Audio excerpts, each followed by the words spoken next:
અને અત્યારે એક ક્ષણની ઘડીઓ ગણાઈ રહી છે કે જ્યારે આ આદિત્ય L1 મિશનને પૃથ્વીની ભ્રમણ કક્ષામાં પ્રસ્થાપિત કરવામાં આવશે। અત્યારે એ મિશન ચાલી રહ્યું છે, એની ટ્રેજેક્ટરી ઉપર અત્યારે આગળ વધી રહ્યું છે આદિત્ય L1 મિશન। એ સેટેલાઇટને અત્યારે ઇસરો દ્વારા આગળ મોકલવામાં આવી રહ્યો છે। એ સફળ લોન્ચિંગ કરવામાં આવ્યું। સૌથી પહેલા આપને દ્રશ્યો બતાવવા છે કે જ્યારે ફરી એકવાર ઐતિહાસિક ક્ષણ આપણને જોવા મળી।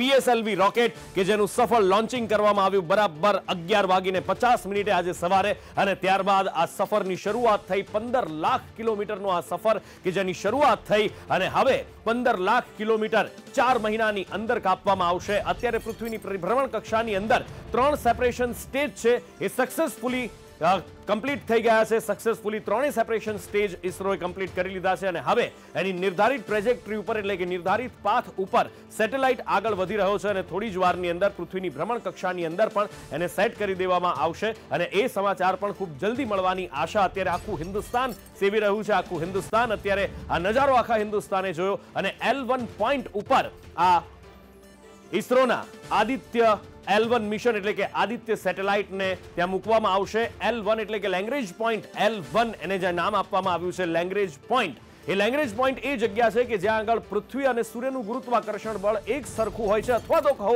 કે ગુરુત્વાકર્ષણ બળ 0 થઈ જાય છે। એ પોઈન્ટ ઉપર તેને મૂકવામાં આવશે।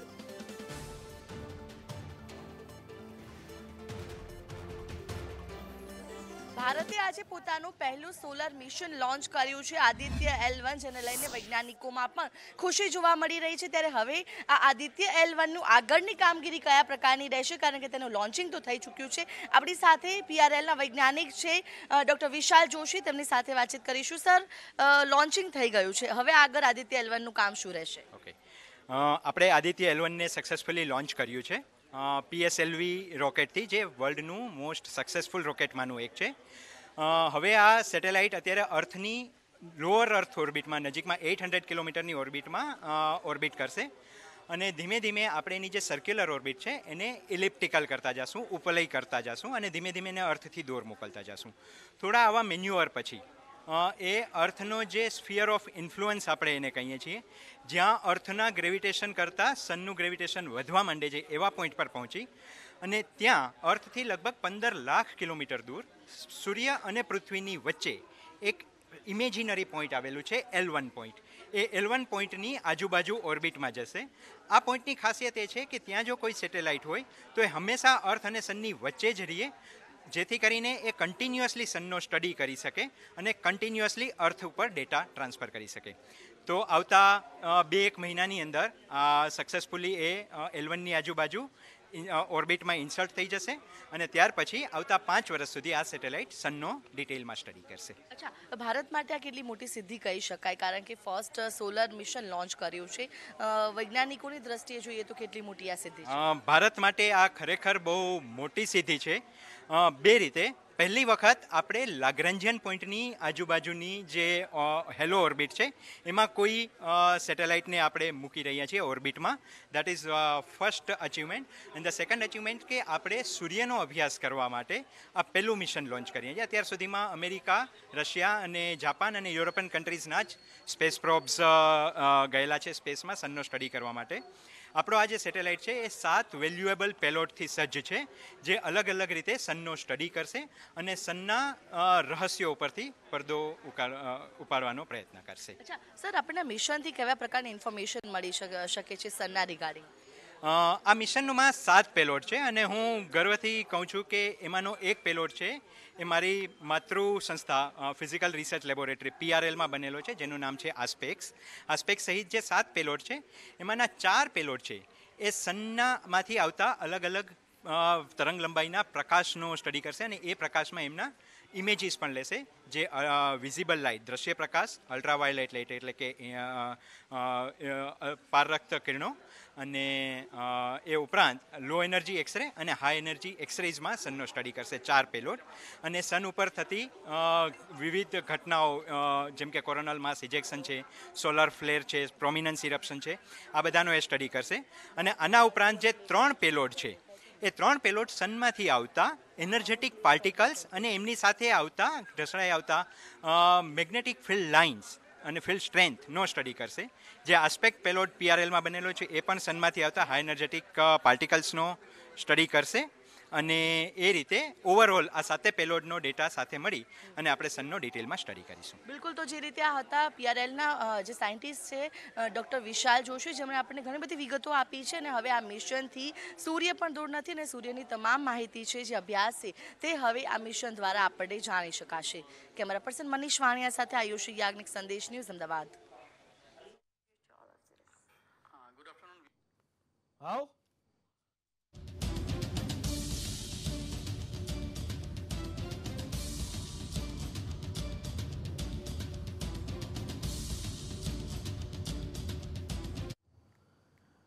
એટલે આ એક ન માત્ર ભારત માટે પણ માનવ જાત માટે મહત્વપૂર્ણ મિશન છે. આ પહેલા નાસા હોય, યુરોપિયન યુનિયન હોય, જાપાન હોય, રશિયા મિશન કરી ચૂક્યા છે, એમાં કોઈ શંકાને સ્થાન નથી. ચીન પણ કરી ચૂક્યું છે. પણ જે ભારતનું આ મિશન છે એ ઘણી બધી એવી નવી વસ્તુઓ પણ ઉજાગર કરવા જઈ રહ્યું છે. જેમ ચંદ્ર ઉપર અત્યાર સુધી ઘણા બધા દેશ, 3 દેશ પહોંચી ચૂક્યા છે, ભારત ચોથો દેશ હતો, પણ ઘણી નવી વસ્તુઓ ઉજાગર કરી. બસ એ જ રીતે આ આદિત્ય L1 પણ ભલે ભારતનું પહેલું સૌર મિશન છે, પણ ઘણી બધી નવી શોધ સૂર્ય માટે કરવાનું છે અને દુનિયાને એક નવી રાહ દેખાડવા જઈ રહ્યું છે. L1 પોઈન્ટ ઉપર આ સ્થિર થવાનું છે. L1 પોઈન્ટ એક એવી જગ્યા છે કે જ્યાં પૃથ્વી અને સૂર્ય વચ્ચેનું ગુરુત્વાકર્ષણ બળ એક સરખું હોય છે, અથવા તો કહો કે શૂન્ય હોય છે. આવા એક નહીં પણ કુલ 5 પોઈન્ટ છે, પણ L1 પોઈન્ટ છે સૂર્યની સૌથી નજીકનો છે. જોકે તેમ છતાં પણ એ પૃથ્વીથી માત્ર 15 લાખ કિલોમીટર છે, જે પૃથ્વી અને સૂર્ય વચ્ચેના અંતરનો માત્ર 1% હિસ્સો છે, કારણ કે સૂર્યથી પૃથ્વીનું અંતર 15 કરોડ કિલોમીટર છે. હવે સવાલ થવો સ્વાભાવિક છે કે 5 પોઈન્ટ છે, તો ભારત દ્વારા અને આ પહેલા પણ જે મિશન કરવામાં આવ્યા છે એમાં L1 પોઈન્ટની જ પસંદગી કેમ કરવામાં આવી છે? તો એનો સૌથી સીધો અને સરળ જવાબ એ છે કે એક તો સૌથી નજીકનો પોઈન્ટ છે તો છે જ, પ્લસ એની વચ્ચે રસ્તામાં બીજું કોઈ પણ સૂર્ય અને L1 પોઈન્ટની વચ્ચે બીજું કોઈ ઓબ્જેક્ટ નથી, જેથી કરીને સૂર્યનું હંમેશા સતત મોનિટરિંગ કરવામાં આવે છે. L1 point. વાત હવે L2 પોઈન્ટની કરીએ તો L2 પોઈન્ટ પૃથ્વી અને સૂર્યની પાછળના ભાગમાં આવે છે, એટલે કે સૂર્યની વચ્ચે પૃથ્વી આવે છે, જેથી કરીને વચ્ચે એક્લિપ્સ મોડ પણ આવે છે અને સૂર્યનું અધ્યયન થઈ શકે તેમ નથી. L3 પોઈન્ટની વાત કરીએ તો L3 પોઈન્ટ સૂર્યની પાછળના ભાગમાં છે, જ્યાં જવું ખૂબ ખર્ચાળ હોઈ શકે છે, ખૂબ મોંઘું પડી શકે છે. 22 લાખ કિલોમીટર પ્રતિ કલાકની ઝડપે સેટેલાઇટ ત્યાં મોકલવો પડી શકે છે. સૂર્યના ગુરુત્વાકર્ષણ બળનો પણ સામનો કરવો પડી શકે છે, જે ખૂબ અઘરું છે. L4 અને L5 પોઈન્ટ. L4 પોઈન્ટ છે એ પૃથ્વી અને સૂર્યની ઉપરના ભાગમાં વચ્ચે આવે છે. L5 પોઈન્ટ નીચેના ભાગમાં આવે છે. પણ આ બંને એવા ભાગ છે કે જ્યાં ઘણા બધા એસ્ટ્રોઇડ્સ પણ છે અને ત્યાં આગળ દર 22 દિવસે સેટેલાઇટને વચ્ચે સેટ કરવા માટે એને પ્રક્ષેપિત કરવો પડે છે, જે પણ ખર્ચાળ હોઈ શકે છે. સહયોગી સંવાદદાતા આયુષી યાજ્ઞિક અમદાવાદ સાયન્સ સિટીથી મારી સાથે લાઈવ જોડાયા છે. આયુષી, ત્યાં કેવો માહોલ સાયન્સ સિટીની અંદર જોવા મળ્યો છે? આપની પાસે કેટલાક આપની સાથે વૈજ્ઞાનિક પણ હશે. શું કહેવું છે એમનું આ આદિત્ય મિશનના સફળ લોન્ચિંગ માટે? બિલકુલ નુપુર, જે રીતે ભારતનું આ પ્રથમ સોલર મિશન છે જે લોન્ચ થયું છે, ત્યારે આપણી સાથે જે વૈज्ञानिक છે नरोत्तम साहू, તેમની સાથે वातचीत કરીશું. सर, लॉन्च हो चुका है फर्स्ट सोलर मिशन इंडिया का, क्या कहना है? लॉन्चिंग के बाद अब आगे जो पूरा प्रोसेस है वो कैसा रहेगा? देखिए, we got a very deep breath. हमारा साथ के साथ सारा का शुभ इच्छा एंड सबका गुड विशेष के साथ लॉन्च बहुत अच्छा तरीके से हो गया. अभी इनके लॉन्च के बाद जो है हमको अभी वो लो अर्थ ऑर्बिट में, लियो ऑर्बिट में जा रहे हैं एंड वहाँ से ये फिर वो 40 दिन तक वहाँ पे ऑर्बिटिंग करके फिर लगभग 4 महीने के बाद वो 1.5 मिलियन किलोमीटर डिस्टेंस तक पहुँचेगा, जो कि L1 पॉइंट बताया जाता है. तो वहाँ पे फिर वो अर्थ एंड सन के बीच में वो ऐसा पॉइंट है, तो वहाँ पे वो अनइंटरप्टेड सन को ऑब्जर्व करेगा. तो वहाँ पे and we are fortunate that हमारा साइंस सिटी में यहाँ पे एक बड़ा आउटरीच किया एंड वहाँ पे जो इनका मेन पेलोड बना गया है PRL एंड इसरो, तो यहाँ पे साइंटिस्ट आ करके सारा बच्चों को साथ बातचीत किया. तो ये कैसे एक्सपेरिमेंट करेंगे, ये मिशन का क्या ज़रूरत होता है, कैसे सन का इतना बड़ा हीट एंड इनका टेम्परेचर के सामने में हमारा आदित्य अकेला खड़ा हो पाएंगे. तो ये सारा चीज़ को बात करके इनके बाद हमारा क्या ये रहेगा, बेनिफिट रहेगा, इसके बारे में बताया. तो ऐसा भी देखेंगे तो लॉन्च ये जो मिशन के हमारा जो हमारा आम जनता के भाषा में बताएंगे, तो हमारा पृथ्वी के ऊपर में सपोज ऐसे कोई IR, UV, क्या मैग्नेटिक का कोई ऐसा रेडिएशन होगा, इसका क्या फ़र्क पड़ेगा, इसके लिए हमको ये मिशन से जानकारी मिलेगा. नंबर 2 रहेगा, चंद्रमा तक हम लोग पहुँच गए. हमारे ऑनरेबल प्राइम मिनिस्टर साहब हमको ग्रीन सिग्नल दे दिया कि हमको चंद्र का आगे जाना है।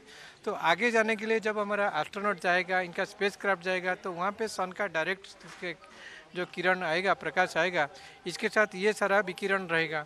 तो ये इसमें कैसे हमारा एस्ट्रोनॉट है और हमारा स्पेसक्राफ्ट होगा, तो इसके भी सारा जानकारी, इनका तैयारी इसी परीक्षण से शुरू होगा। तो पृथ्वी के अंदर में एंड पृथ्वी के बाहर में इनके वातावरण के बारे में पूरा डिटेल इंफॉर्मेशन, डिटेल प्रिपरेशन के लिए Aditya L1 is now working. अच्छा सर, इंडिया के लिए और साइंटिस्ट के लिए आज कितना बड़ा दिन कह सकते हैं, क्योंकि ये फर्स्ट सोलर मिशन लॉन्च हुआ है। अब ये जैसे आपने बताया कि L1 पॉइंट पे जाएगा, कितना दूर है सन से और कैसे ये काम करेगा? देखिए, मिशन का साइंटिफिक पॉइंट ऑफ व्यू से देखेंगे तो ये वेरी यूनिक है। पूरा नॉट ओनली इंडिया के लिए, पूरा मानव जात के लिए एक बहुत बड़ा स्टेपिंग स्टोन होगा, क्योंकि ये सूर्य का प्रकाश को देख रहे हैं। एंड अभी से नासा जैसे बड़ा संस्था है, इनका से अलग अलग टाइम में 3-4 मिशन अभी चंद्रमा माने सूर्य का ऊपर में काम कर रहे हैं। एंड ये L1 पॉइंट से डायरेक्टली सूर्य का प्रकाश को ऑब्जर्व करेगा एंड इनका डाटा लेंगे। एंड इसमें वो जो डिस्टेंस है वो 1.5 मिलियन किलोमीटर है, जिसको हम लोग लगता है कि हमारा अर्थ एंड सन का जो पूरा डिस्टेंस है 150 मिलियन किलोमीटर के हिसाब से वो 1% रास्ता है। तो 1% डिस्टेंस जर्नी करके वहीं से सूर्य को अध्ययन करके वो सूर्य का अंदर का जो इनका है, कोरोना स्फीयर है, इनका इंटरनल जो कोर होता है, कोरोना में जब वहाँ पे 6000 डिग्री टेम्परेचर होता है, इनका अंदर में जाएंगे तो 15 मिलियन 150 लाख डिग्री सेल्सियस का टेम्परेचर होता है। एंड वहाँ से जो मैग्नेटिक फ्लेयर निकलता है, थर्मल फ्लेयर निकलता है, इनका पूरा सारा जानकारी एंड इनका पूरा वातावरण का बारे में वो पूरा बताएंगे। બિલકુલ, તો જે રીતે હતા વૈજ્ઞાનિક નરોત્તમ સાહુ કે જેમણે જણાવ્યું કે હાલ જે આ આદિત્ય L1 મિશન છે તે સૂર્યથી માત્ર 1% સુધી પહોંચાડવામાં આવ્યું છે, જે તેની દૂરી છે તે ખૂબ વધુ છે, પરંતુ તેની સફળતા છે તે આપણને જોવા મળી શકે છે, કારણ કે ઘણી બધી વિગતો છે સૂર્યને લઈને તે આપણને જાણવા મળશે.